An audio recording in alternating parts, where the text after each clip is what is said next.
함께 할 이제 내용은 하나님 나라의 방법들 두 번째 시간이 되겠습니다. 하나님 나라의 방법들 두 번째입니다. 우리 계속해서 수요일 저녁에는 하나님을 경험하는 삶에 대해서 우리가 함께 나누고 있습니다. 그 중에 이제 제 11단원 하나님 나라 시민들, 그 가운데 이제 세 번째 시간입니다. 하나님 나라의 방법들 두 번째입니다. 자, 우리가 지난번에도 하나님 나라의 방법들에 대해서 우리가 마태복음 13장에 나오는 여러 가지 비유들을 통해서 생각해 보았습니다. 이 비유들이 우리에게 알려주는 가장 중요한 것은 무엇이냐? 이 세상의 방법과 하나님의 방법은 다르다라는 것을 우리에게 말씀하고 있습니다. 이 세상의 방법으로 하나님의 일을 이루지 않으시고 하나님은 하나님의 방법대로 그 일들을 이루어 나가신다라고 하는 것을 오늘 우리가 또다시 기억하고 오늘 말씀들을 우리가 함께 나누었으면 합니다. 자, 천국에 대한 하나님의 예수님의 그 비유가 마태복음 13장에 나오는 것들만이 전부는 아닙니다. 많은 비유들을 우리에게 말씀해 주셨는데 우리 그런 그 비유들을 여러 가지 또 여러분 나눠드린 유인물에도 적어 놓았습니다. 이것들을 이제 쭉 여러분들이 한번 집에서 살펴보시라 이렇게 전부 다 숙제로 내어드릴까 하다가 그래도 우리가 함께 같이 중요한 것들을 이제 살펴보고 한번 예시로 우리가 살펴보고 이렇게 오늘 이 하나님 나라의 방법들 두 번째 시간을 함께 하려고 합니다. 자, 문 1번에 보시면 또 여러 가지 6가지 비유가 더 나와 있는데요. 그 중에 먼저 마태복음 13장 47절에서 50절에 나오는 이 그물의 비유를 우리가 한번 살펴보겠습니다. 같이 한번 읽겠습니다. 우리 마태복음 13장 47절부터 50절입니다. 우리 신약성경 23페이지 마태복음 13장 우리 말씀을 한번 같이 찾아서 읽어보고 그 내용들을 한번 우리가 점검해 보도록 하겠습니다. 마태복음 13장 47절부터 50절인데요. 제가 한 절 읽고 여러분들이 한 절 읽으시고 마지막 50절 교독으로 다 함께 같이 읽겠습니다. 47절부터 제가 먼저 읽겠습니다. 또 천국은 마치 바다에 치고 각종 물고기를 모는 그물과 같으니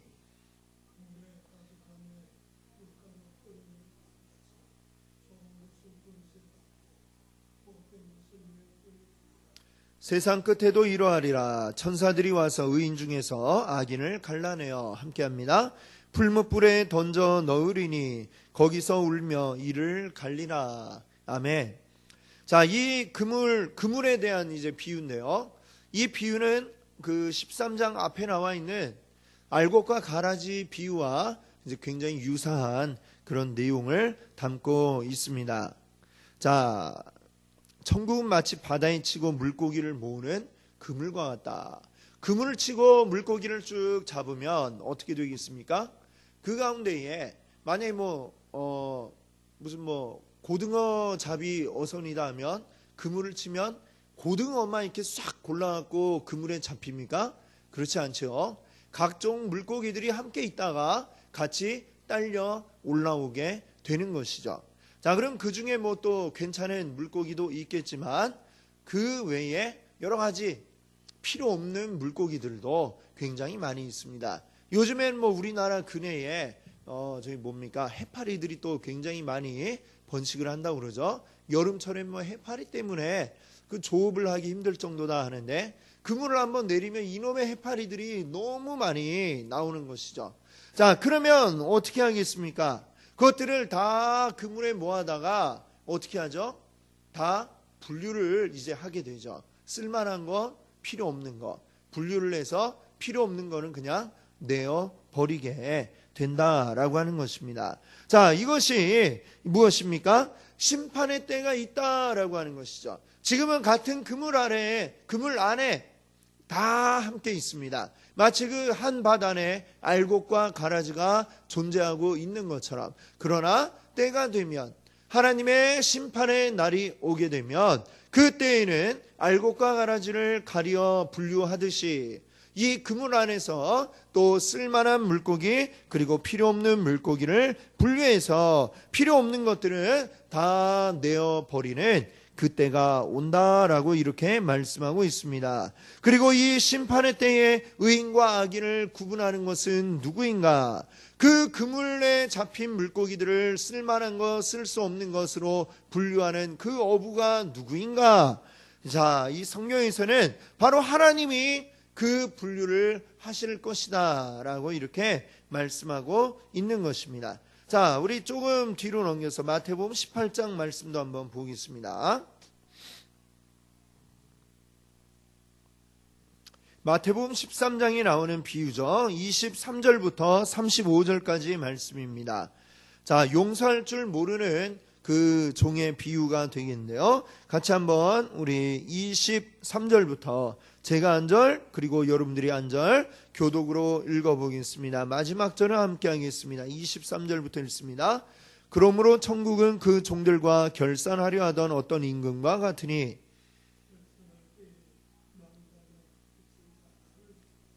갚을 것이 없는지라 주인이 명하여 그 몸과 아내와 자식들과 모든 소유를 다 팔아 갚게 하라 하니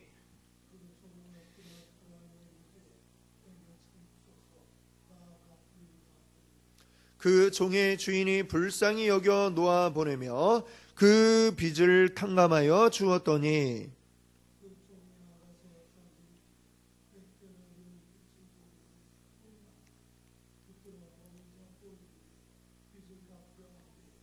그 동료가 엎드려 간구하여 이르되 나에게 참아 주소서 갚으리이다 하되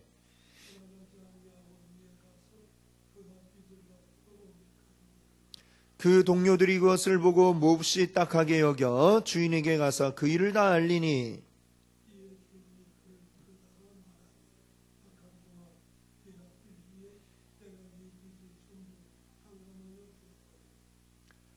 내가 너를 불쌍히 여김과 같이 너도 내 동료를 불쌍히 여김이 마땅하지 아니하냐 하고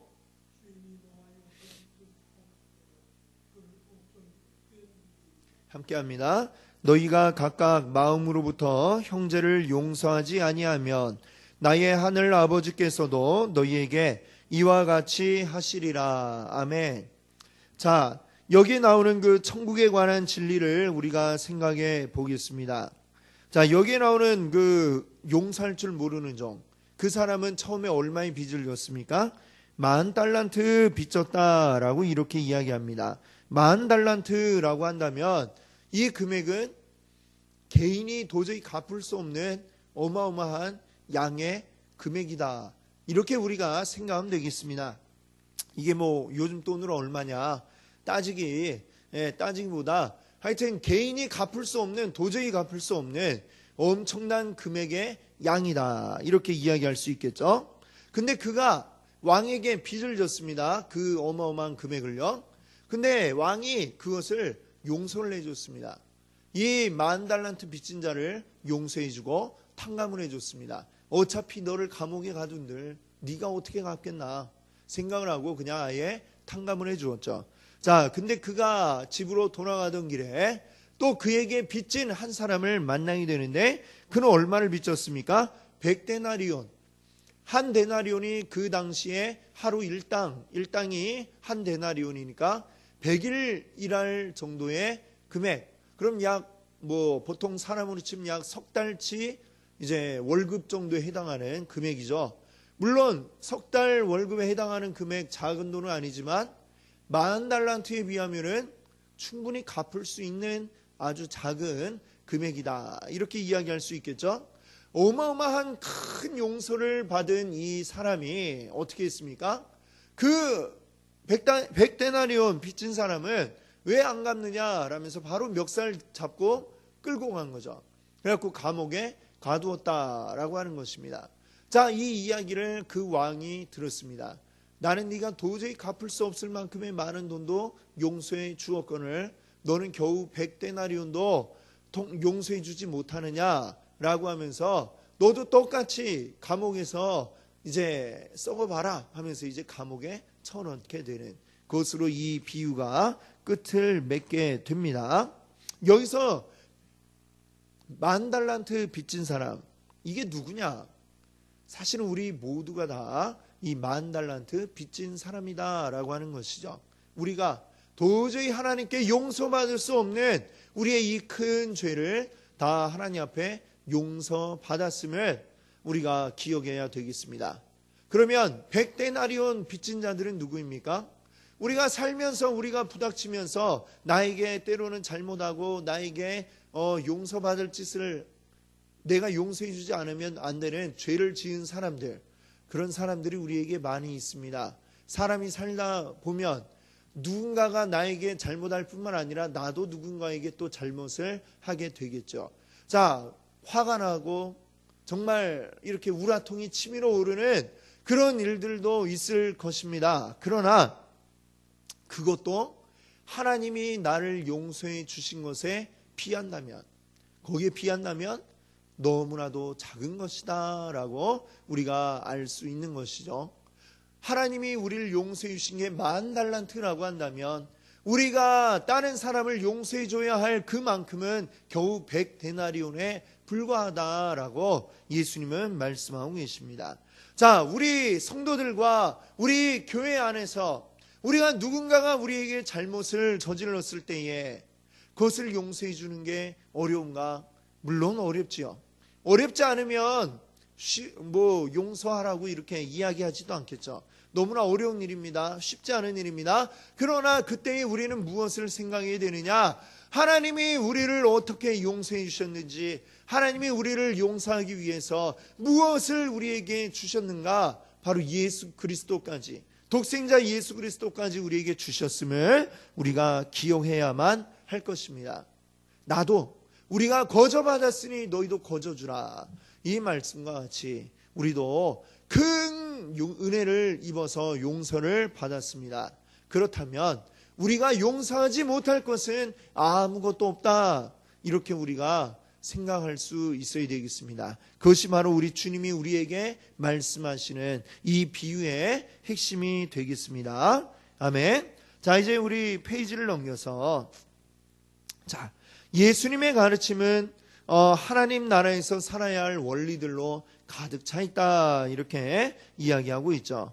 예를 들어서 마태복음 5장에서 7장에 나오는 산상설교에 보면 바로 그런 하나님 나라의 원리들이 가득 차 있는 것을 볼 수 있습니다. 자, 그 가운데 우리 한번 마태복음 5장 3절 말씀이죠.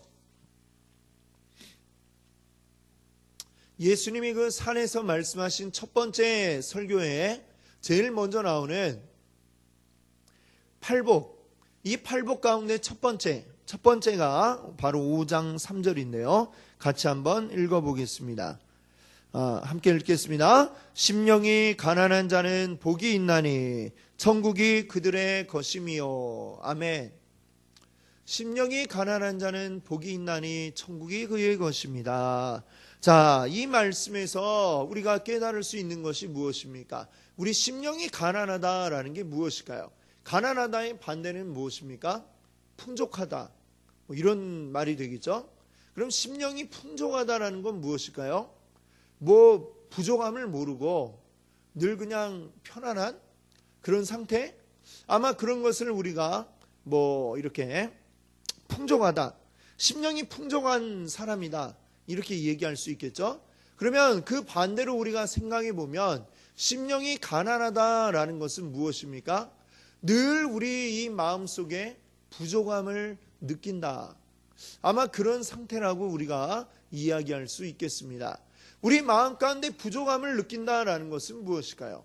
사람이라고 하는 존재에 대해서 우리가 깊이 우리가 생각해 본다면 결국에 이 사람이라고 하는 존재는 만족함을 얻을 수 없는 존재다, 이렇게 우리가 깨달아야겠습니다.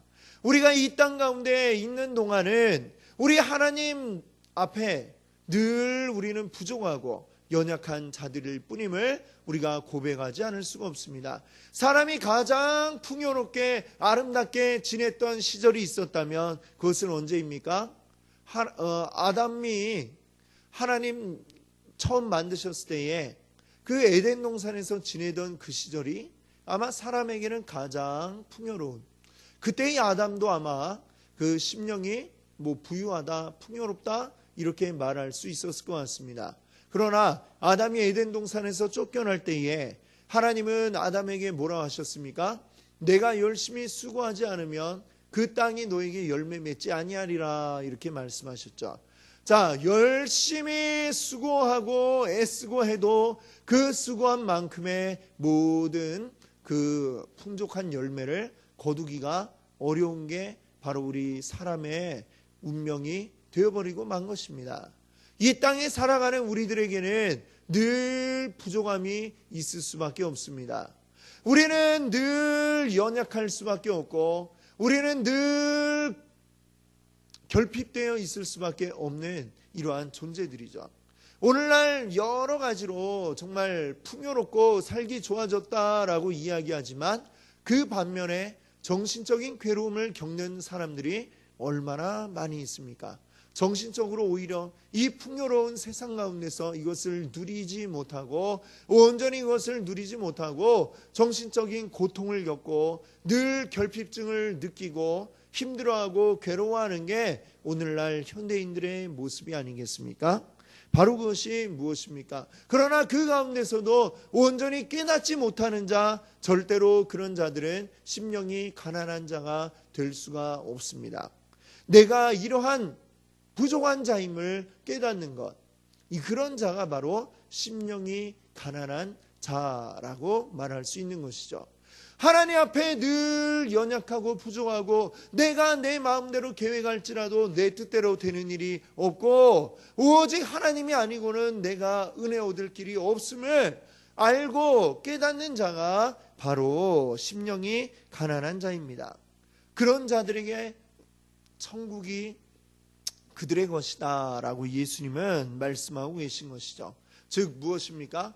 하나님이 나에게 필요하다라는 걸 내가 깨닫지 못하면 그 자는 천국에 갈 수가 없다는 것입니다. 하나님 없이도 나는 충분히 잘 살 수 있고 하나님 없이도 아무런 부족함을 느끼지 못하는 사람들은 천국을 누릴 수가 없는 것이죠.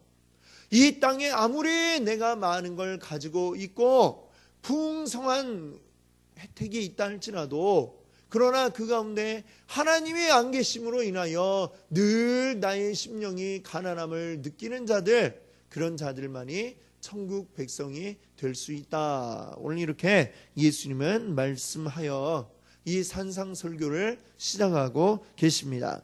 그래서 그 뒤에도 애통하는 자 복이 있나니 그것 때문에 애통할 수밖에 없죠. 나는 늘 부족한 존재이구나. 그러다 보니 하나님 앞에 늘 애통하고 늘 하나님 앞에 간구할 수밖에 없는 존재, 그게 바로 애통한 자인 것이죠. 이렇게 하나님은 이제 예수님은 이 산상설교를 시작해 나가십니다.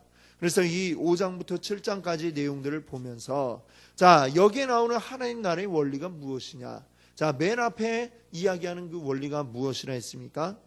주님 없이는, 하나님 없이는 우리는 절대로 풍요로울 수 없다. 가난한 존재일 수밖에 없다라고 말하고 있는 것이죠. 그래서 그 원리가 우리에게 적용이 된다면 우리는 어떻게 이야기할 수 있겠습니까? 늘 하나님께 간구하지 않고서는 우리는 절대로 완전한 자가, 풍요로운 자가 될 수 없는 것이겠죠. 하나님 앞에 날마다 간구하시는 여러분 되시기를 바랍니다. 아멘. 자, 이제 이 11단원에서는 이제 우리가 계속해서 말씀을 나누는 주제가 이제 하나님 나라에 이루어지는 방법들, 나 개인으로만 존재하는 게 아니라 하나님은 교회를 통해서 하나님의 일을 하도록 하셨다라고 하는 것입니다. 하나님이 교회를 통해 일하도록 하셨다는 것은 무엇입니까? 하나님께서 이 교회 안에 있는 모든 성도들을 하나가 되게 하셨다라고 하는 것이죠. 하나가 되게 하셨으면 그 가운데 우리에게 어떤 일들이 일어나야 됩니까? 우리가 하나 되기 위해서는, 한 가족이 되기 위해서는, 한 몸이 되기 위해서는 우리 안에 온전한 나눔과 교제가 있어야만 하는 것입니다. 성경에 나오는 그 교제에 대한 그 헬라어가 무엇입니까? 코이노니아라고 그러죠. 자, 이 교회가 코이노니아를 더욱 풍성히 경험하기 위해선 우리가 어찌해야 할 것인가? 거기에 관련한 이제 하나님의 말씀들이 또 있습니다. 자, 그 가운데 우리가 볼 것은 마태복음 6장 25절에서 33절 우리 한번 읽어보도록 하겠습니다. 마태복음 6장 25절에서 33절입니다. 우리 또 교독으로 한번 읽어볼까요? 그러므로 내가 너희에게 이르노니 목숨을 위하여 무엇을 먹을까 무엇을 마실까 몸을 위하여 무엇을 입을까 염려하지 말라. 목숨이 음식보다 중하지 아니하며 몸이 의복보다 중하지 아니하냐.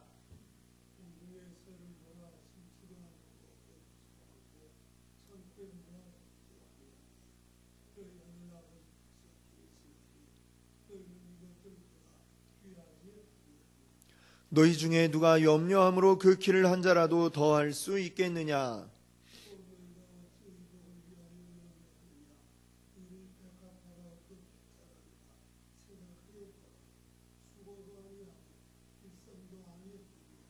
그러나 내가 너희에게 말하노니 솔로몬의 모든 영광으로도 입은 것이 이 꽃 하나만 같지 못하였느니라.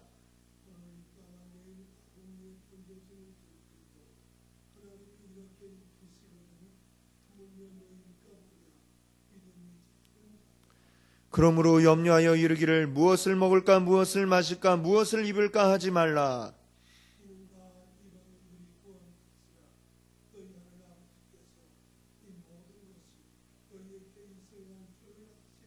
함께합니다. 그런즉 너희는 먼저 그의 나라와 그의 의를 구하라. 그리하면 이 모든 것을 너희에게 더하시리라. 아멘. 아멘. 그렇습니다. 오늘 이 읽은 이 말씀이 우리에게 주는 교훈이 무엇입니까? 너의 쓸 것을 위해서 염려하고 그것 때문에 고민하지 말아라 라고 하는 것입니다.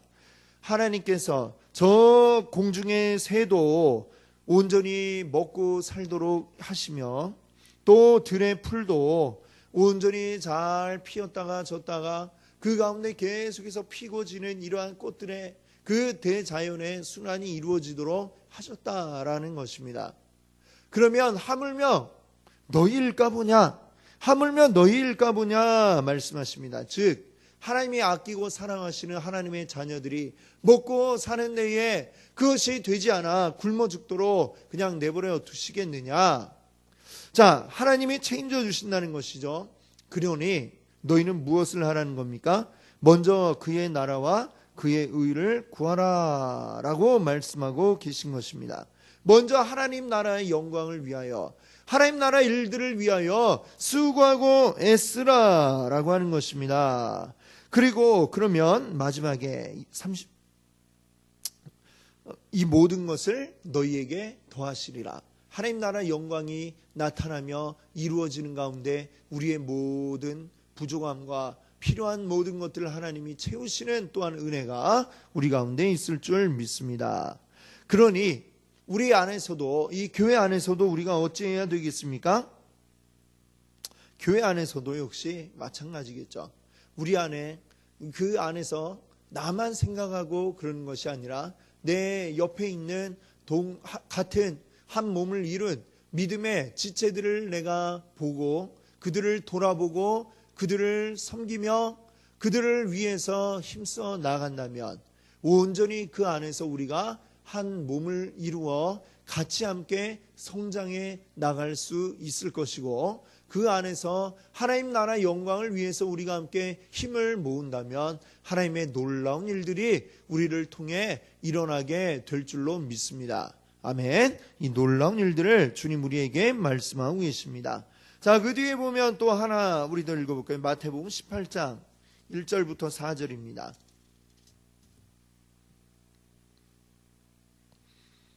마태복음 18장 1절부터 4절에 또 귀한 말씀을 우리 주님 하고 계신데요. 우리 또 한 절씩, 제가 한 절, 여러분들이 한 절, 마지막 절 다 같이 읽어보겠습니다. 그때 제자들이 예수께 나와 이르되 천국에서는 누가 크니까?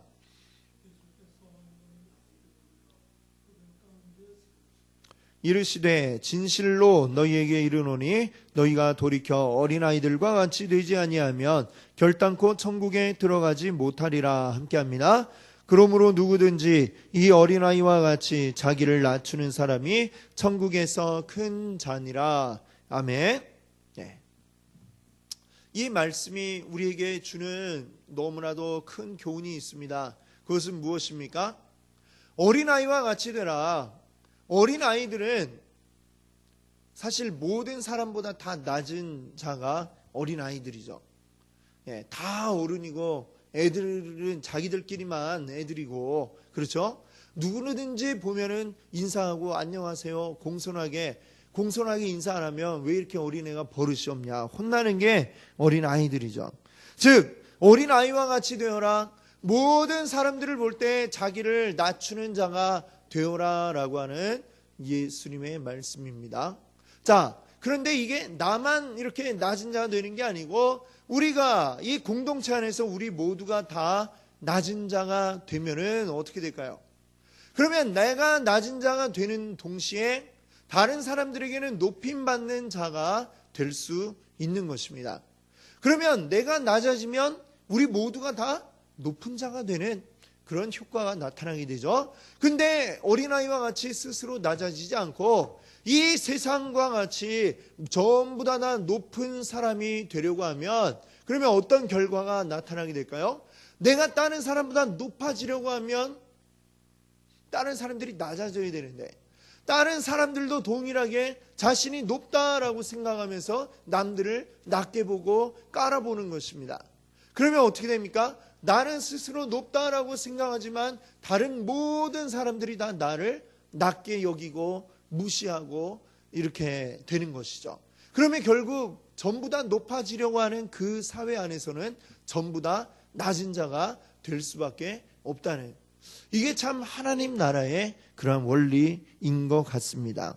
우리들은 이 땅 가운데서 하나님의 나라를 이루어 나가야 할 자들이죠. 그렇다면 우리들은 무엇을 해야 합니까? 내가 먼저 낮은 자 되어야 할 줄로 믿습니다. 내가 낮은 자가 되면 우리 안에 이 공동체 안에서 우리가 다 같이 높은 자가 된다는 참으로 놀라운 이 원리를 우리가 깨달을 수 있기를 바랍니다. 그것이 바로 하나님 나라의 온전한 교제를 이루어가는, 하나님 나라의 일을 이루는 공동체 안에 이루어져야 할 그 마땅한 일인 것을, 원리인 것을 오늘 우리가 기억할 수 있기를 바랍니다. 우리 연수초대교회 모든 성도님들이 마땅히 먼저 낮은 자가 된다면 우리 모두가 다 높은 자, 존귀한 자가 되는 귀한 경험이 우리 가운데 있게 될 줄 믿습니다. 그 놀라운 일들이 우리 가운데 날마다 넘쳐날 수 있기를 바랍니다. 아멘. 기도합니다. 할렐루야.